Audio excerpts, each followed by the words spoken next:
बच्चों, मेरी कहानी चैनल पर आपका स्वागत है। आप सब कैसे हैं? आशा करती हूँ सब खुश हैं।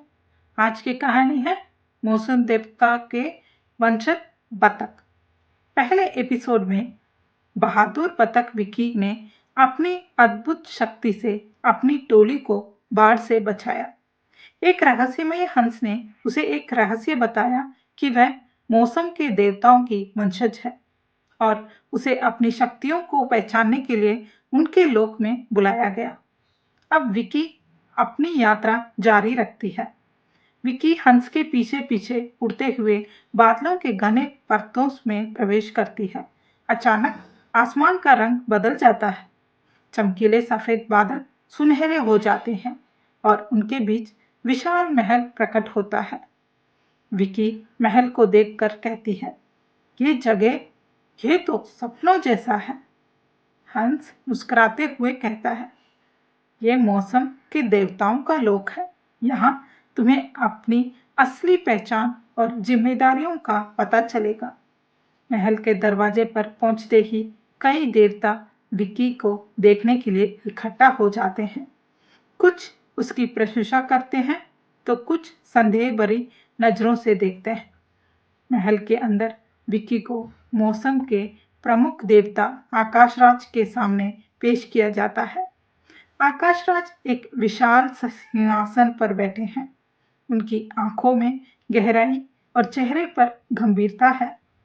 उनके बगल में अन्य देवता खड़े हैं, जिनमें से तेजस्वी सूर्यदेव और वासुदेव और चंचल वर्षा देवी भी शामिल हैं। लेकिन सबसे अलग खड़ी थी सोना, जो तूफानों की देवी थी। उनकी आंखों में विक्की के लिए अविश्वास झलक रहा था।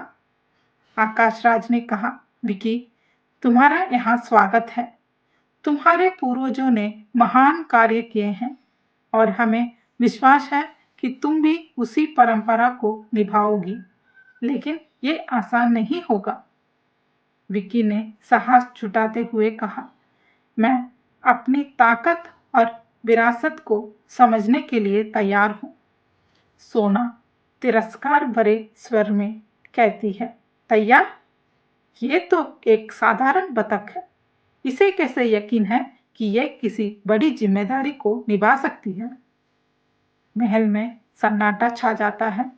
विकी सोना की बातों से थोड़ा विचलित होती है, लेकिन खुद को संभालती है। आकाशराज सभा को संबोधित करते हुए कहते हैं, हमारे लोग को एक बड़े संकट का सामना करना है। पृथ्वी पर एक भयंकर बाढ़ आने वाली है, जो कई जीवों का जीवन समाप्त कर सकती है। इसे रोकना हमारी जिम्मेदारी है। वासुदेव ने कहा, लेकिन ये काम आसान नहीं है। इसे रोकने के लिए हमें किसी ऐसे योद्धा की जरूरत है जो अपने भीतर छिपी शक्तियों को जागृत कर सके। सभी देवताओं की नजर विकी की ओर जाती है। आकाशराज कहते हैं, विकी, ये तुम्हारे लिए पहला परीक्षण है। तुम तैयार हो? विकी कुछ पल सोचने के बाद कहती है, अगर यह मेरी जिम्मेदारी है तो मैं इसे निभाऊंगी। सोना मुस्कुराते हुए कहती है, लेकिन यह इतना सरल भी नहीं है। इसे यह काम अकेला करना होगा। महल की सभा समाप्त होने के बाद सोना गुप्त रूप से विक्की से मिलती है। सोना कहती है, तुम शायद सोच रही हो कि तुम यहाँ सबको प्रभावित कर चुकी हो, लेकिन सच्चाई यह है कि तुम्हारे पास कुछ खास नहीं है।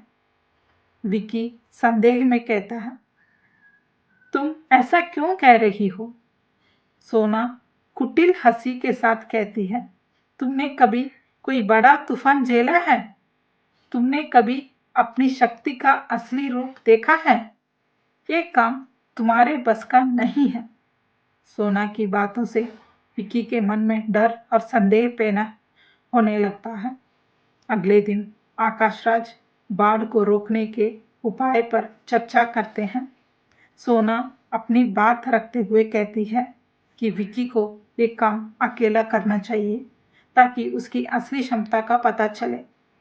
आकाश राज कहते हैं, विकी, ये तुम्हारा निर्णय है, क्या तुम अकेले ये चुनौती स्वीकार करोगी? विकी साहस बटोरते हुए कहती है, अगर यह मेरा परीक्षण है तो मैं इसे अकेले करूंगी।